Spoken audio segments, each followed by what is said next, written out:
Maka Bill Gates mengundurkan diri, ya. Maka Jack Ma mengundurkan diri. Kami Sunda Empire lagi sedang membangun sistem. Maka kalau misalkan Dimas mau nanyain keratonnya di mana, ya ada di sebuah sistem itu. Jadi kalau begitu Sunda Empire nggak perlu iuran anggota kan? Ya ada orang punya duit kok nggak punya iuran bagaimana? Terima kasih Bang Karni dan semuanya. Salam semua sejahtera. Petinggi itu kan sebutan dari wartawan kemarin, ya, menyebutkan bahwa salah satunya saya adalah salah satu petinggi. Sunda Empire adalah satu bentuk kekaisaran matahari yang ada sejak Alexander the Great, ya, ada dari zaman 324 sebelum Masehi itu sudah ada. Faktor daripada saya jabatan di sini di Sunda Empire adalah salah satunya saya adalah sekretaris De Heren Sepentin. Apa itu sekretaris De Heren Sepentin? Adalah panitia 17 sejak Perang Dunia Kedua, sejak bom Hiroshima Nagasaki dihancurkan, maka seluruh pemerintahan bumi dinolkan. Lalu pada saat itu Kekaisaran Sunda selaku pemilik atas sertifikat bumi Alen Bilen, yaitu atas dinasti Pajajaran Siliwangi, meneruskan atas tatanan bumi diberikan kepada Patikan. Karena pada saat itu Perang Dunia Kedua adalah dilakukan saat itu dikosongkannya. Kenapa? Kejahatan perang. Perang bom Hiroshima tidak ada yang mengaku, sekalipun itu sekutu. Jadi faktor keberadaan Sunda Empire itu jangan disamakan keraton-keraton yang muncul tadi. Ini sebuah sistem tata negara dunia, ya, yang ada di internasional. Siapa itu dari Sepentin? Itu adalah Patikan, Paus Paulus yang pada hari ini masih menjabat. Pada tanggal 15 Agustus 2020 berakhir tugasnya.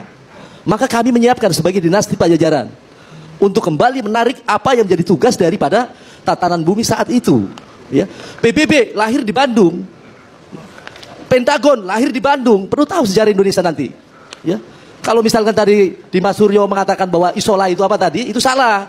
Memang betul Isola itulah International Soldier Leader. Itu lahirnya NATO di sana, lahirnya pasukan nasional di sana. Bandung, Pak. Bandung, PBB di Bandung lahirnya. Enggak. Itu berarti belum mengenal sejarah. Ya? Belum mengenal sejarah, saudara itu. Dengar. Kacau ini, halo. Ya, nanti kita buka, ya. Kita buka kenapa PBB itu dipindahkan ke Amerika dan Amerika mendapatkan tugas sebagai Security Council. Bagaimana Inggris mendapatkan Defense Council, bagaimana Belanda mendapatkan itu sebagai mahkamah internasional. Itu semua tatanan ini Indonesia perlu kita bangun dari sejarah yang besar, ya, dari leluhur yang besar. Karena apa? Pajajaran jangan diartikan Prabu Siliwangi adalah merupakan bagian cuman Jawa Barat. Bukan. Itu adalah bagian Sunda, diakui oleh tatanan bumi adalah keseluruhan bumi, ya. Ada aturan main dan pada tanggal 15 Agustus 2020 sertifikasi dalam Undang-Undang Agraria Internasional telah berakhir. Maka Ratu Inggris akan berakhir saat itu juga. Maka semuanya akan, Belanda pun berakhir, ya. Jadi ini adalah munculnya Sunda Empire sebagai tatanan kita pewaris bangsa, ya, yang saat ini bangsa Indonesia harus lebih besar dengan kondisi bangsa yang lalu. Ini seluruh aset-aset bumi, seluruh aset-aset yang dimiliki pada posisi oleh leluhur kita teruskan. Jangan membahas urusan kecil. Bagaimana Indonesia jadi besar? Ini persoalannya. Jadi semua kerajaan itu, kerajaan Inggris, kerajaan Belanda, semua tunduk dengan empire. Kaisar, Ya, Jepang. Sunda Empire. Ada 6 wilayah yang dibagikan dari saya Ya, nanti selesai itu. Ya, oke. Tahun 2021. Tahun 2000 adalah tugas Patikan memimpin sebagai jalannya pemerintah sementara sejak Perang Dunia Ketiga. 75 tahun berakhir. Perang Dunia Kedua itu adalah berakhir. Maka kita memasuki zaman Dunia Ketiga besok. Dan saya sudah nyatakan bahwa bermulai berlakunya Dual Revolusi System. Jadi tidak boleh ada senjata berperang, tidak ada boleh itu nuklir diledakkan. Itu harus ada yang peduli pada proses keadaan sekarang. Jangan enak-enak bobokan dengan situasi sekarang. Kenapa? Satu negara manapun apabila dalam mengikuti sistem internasional imperium itu akan enak jalannya, ya. Satu contoh, punya memiliki sisi kedaulatan yang kuat.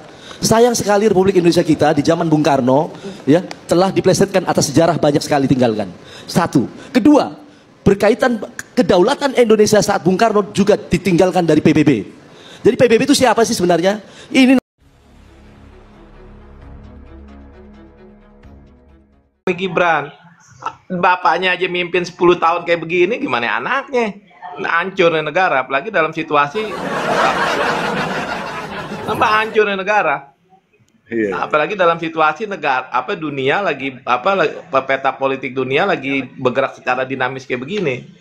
Gitu Bang Hot. Jadi kejauhan 2029 mikirnya. Oke, oke kawan-kawan. Saya ke Bang Apus dulu nih. Bang Apus, silakan Bang Apus. Bang Apus. Bang Apus. Oke, Bang Udayon, ada yang mau ditambahkan Bang Udayon? Apa Oke. ya? Tadi mau ngomong apa ya? Iya, memang atas kekhawatiran itulah ya kan. Memang ada apa namanya di balik kekhawatiran itu juga ada upaya-upaya itu gitu loh ya. Termasuk yang menyuarakan tanggal 7 nanti demo besar terkait rancangan undang-undang perampasan aset ya kan. Nah, itu adalah upaya-upaya itu kalau kita ya kan tujuannya nanti kan itu apa? Supaya chaos ya kan, begitu chaos ya keluarlah apa namanya? Ya dianggaplah Prabowo ini tidak bisa memimpin bangsa ini, terus ya dilengsarkan Prabowo-nya begitu. Jadi yang naik Gibran gitu. Jadi ya hati-hati aja gitu loh ya. Ya jangan ikut-ikutan gitu. Kalau kita nggak tahu konteksnya demo undang-undang perampasan aset itu nggak usah ikut-ikutan. Itu adalah ajakan dari mungkin termul lah itu yang menyuarakan itu gitu. Iya kan? Yang dulunya mereka membenci kelompok-kelompok perubahan berdemonstrasi ya kan, sebentar-sebentar demo katanya kan. Nah, sekarang malah mereka nih ya kan sebentar-sebentar demo. Alasannya undang-undang perampasan aset ya kan. Dipikirnya demonya pun lucu gitu. Iya. Iya, jadi kita lihat aja nanti ya kan seramai apa itu termul yang berdemo itu gitu. Jadi itulah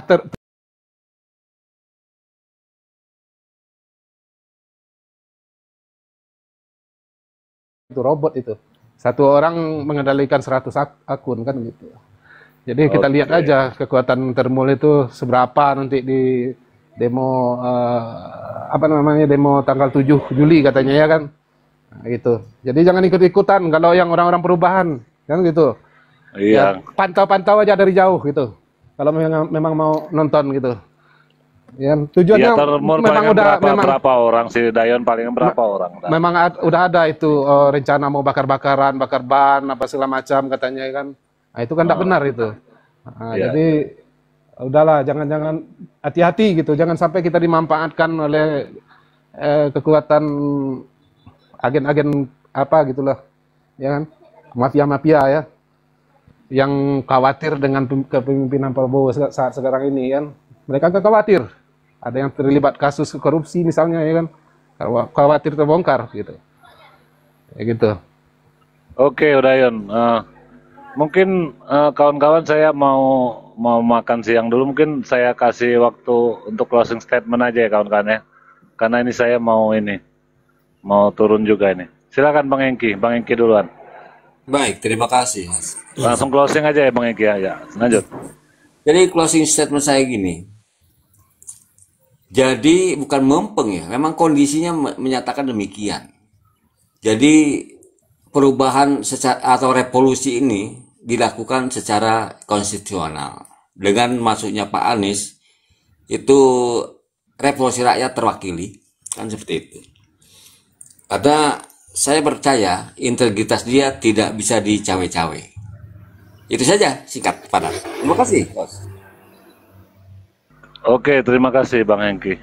Mbak Aci, silakan closing statementnya Mbak Aci.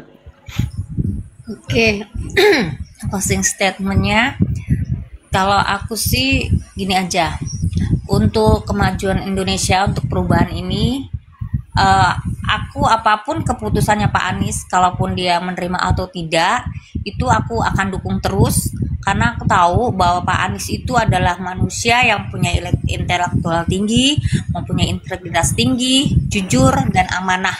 Jadi di sini kalaupun memang dia bersedia untuk menjadi wapres, ya aku sebagai pendukungnya aku dukung terus, dan semoga aja dengan seandainya memang dia nanti menjadi RI 2 itu bisa membawa perubahan bagi bangsa Indonesia, korupsi habis, perekonomian Indonesia bertambah atau bertumbuh gitu, pengangguran berkurang, lapangan kerja banyak. Itu aja host harapan saya sebagai rakyat biasa untuk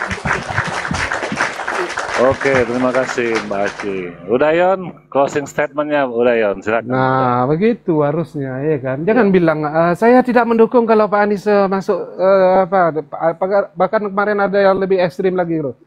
Kalau Pak Anies masuk sebagai wakil, saya anggap Pak Anies itu sampah, kan gitu. Jadi apa itu statement apa itu kayak gitu loh kan. Emang kau siapa gitu loh ya kan. Mau kau setuju atau enggak, kalau itu sudah diputuskan kamu apa gitu loh ya. Jadi enggak ada pengaruh juga begitu loh. Jadi jangan terlalu berapi-api lah ya kan menanggapi politik ini. Kita bukan seorang pakar politik. Jadi kita rakyat biasa yang mulai melek dengan politik. Jadi jangan berlebihan lah ya kan, jangan sok-sok pintar pula gitu ya. Jadi menganalisa boleh, tapi sesuai dengan logika kemampuan kita lah ya kan. Jangan berlebihan, malu kita gitu loh. Kita yang dengar aja sesama orang perubahan malu kita. Ya kan, foto profil dipajang foto Pak Anies, tetapi logika adab berbicara pun enggak mencerminkan Pak Anies gitu. Ya, jadi malu kita gitu loh ya. Oke. Itu aja Bang Uda. Udayon. Oke, siap. Oke, terima kasih Bang Udayon. Pokoknya Udayon ini harus selalu optimis lah poinnya. Jangan ibaratnya kita harus memberikan keputusan kepada Pak Anies, dan kita sebagai pendukung Pak Anies harus selalu mendukung ya Udayon ya. Nah, itu. Ya. Oke, silakan Bang Dola. Closing statement-nya Bang Dola. Ya. Kalau misalnya Pak Anies dipilih menjadi wapres, saya akan mendukung beliau, karena yang saya ketahui Anies itu orangnya berpikir sistematis, tindakannya juga terukur ya. Dia itu nggak kegenitan gitu Bang, nggak kegenitan. Udah jadi pejabat, udah dilantik masih kampanye terus, bukan pejabat yang kampanye seumur hidup. Jadi iya, ada loh kepala daerah yang kampanye seumur hidup kan sampai lupa kerja dia. Jadi oke. Jadi kita ini butuh orang yang punya karya, punya rekam jejak gitu. Dan kita bisa lihat kan, setelah dia dilantik, dia tuh pamer karya, bukan personal branding, bukan kampanye. Jadi saya akan dukung kalau misalnya sampai terjadi Gibran dimakzulkan dan digantikan Anies, saya dukung untuk memperkuat tim Prabowo. Itu aja. Oke. Iya. Ini sedikit lagi host. Oke, ini mumpung banyak termul ini yang saya nyatakan di sini bahwa kalian itu udah terkecoh ya kan. Pak Prabowo itu bukan di barisan kalian gitu. Jadi si Gibran itu digait Pak Prabowo bukan karena kecerdasannya, ya kan? Karena mengharapkan kemenangan, ya. Karena yang berkuasa di saat itu adalah Jokowi. Jadi Pak Prabowo itu menipu Jokowi, ya kan? Pura-pura ingin melanjutkan dan melindungi Jokowi. Ternyata tidak dilindungi itu, ya kan? Soal ijazah, ya kan? Soal kasus ijazah. Korupsi di mana-mana yang mungkin berujung ke Jokowi juga nantinya gitu. Jadi untuk termol kalian udah terkecoh gitu ya. Jadi udah tertipu oleh Pak Prabowo ya. Jangankan kalian ya kan, junjungan kalian pun udah tertipu gitu ya. Oke Abang Atu. Udayon skornya satu sama sebenarnya. Kan jadi waktu habis dilantik kan Jokowi kan ngomong sama Prabowo, "Wo, inget lo, Wo. Lo gue dukung jadi presiden karena berkat dukungan gue." Apa kata Prabowo? "Apaan lo? harusnya gue jadi presiden 10 tahun yang lalu gara-gara lo nih gitu. Jadi skor makin sama. naik host 310 host. Makin naik host. Oke abangku, karena saya juga belum makan siang ini, saya izin pamit dulu. Saya mau makan siang dulu ya abangku ya. Mungkin agak sorean ntar saya buka koma lagi. Oke, terima kasih ya kawan-kawan semua ya. Assalamualaikum warahmatullahi wabarakatuh. Waalaikumsalam warahmatullahi wabarakatuh. Salam Bang Dullah. Ya.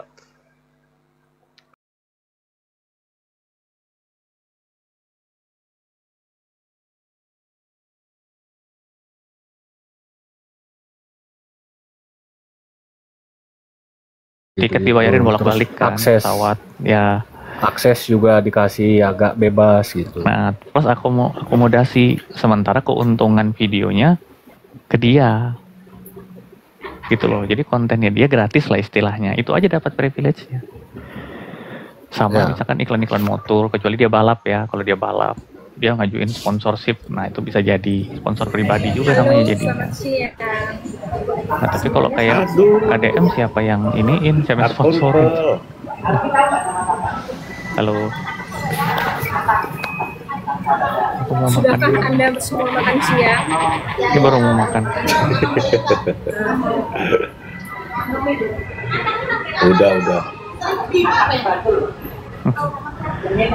Iya udah, aku mau makan dulu ya, guys. Nanti aku naik lagi. Ya. Saya juga merasa diingatkan makan. Makan dulu saya ya. Arpo lagi jalan sama keluarga nih kayaknya. Enggak Bang, lagi sendiri. Hah?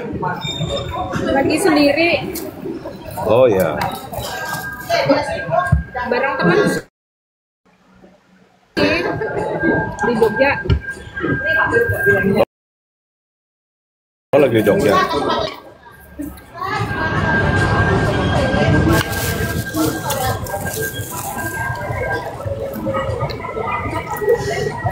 Next sama ini. Dia apa tuh? Coklat lah. Bukan suka-suka. Oh, ini lagi sama kawan-kawan ya? Coklat itu. Iya Bang. Bang. Mei, ngapain kamu mute mulu, Mei? Sakit gigi, Mei. Bang, itu apa? Sound card-nya Abang kenapa, Bang? Udah ketemu? Oh iya, aku mau nyari di kamar anak aku kali ya, bentar. Nah. Coba lah dipasang. Bang Lis. Enggak, itu jadi gini.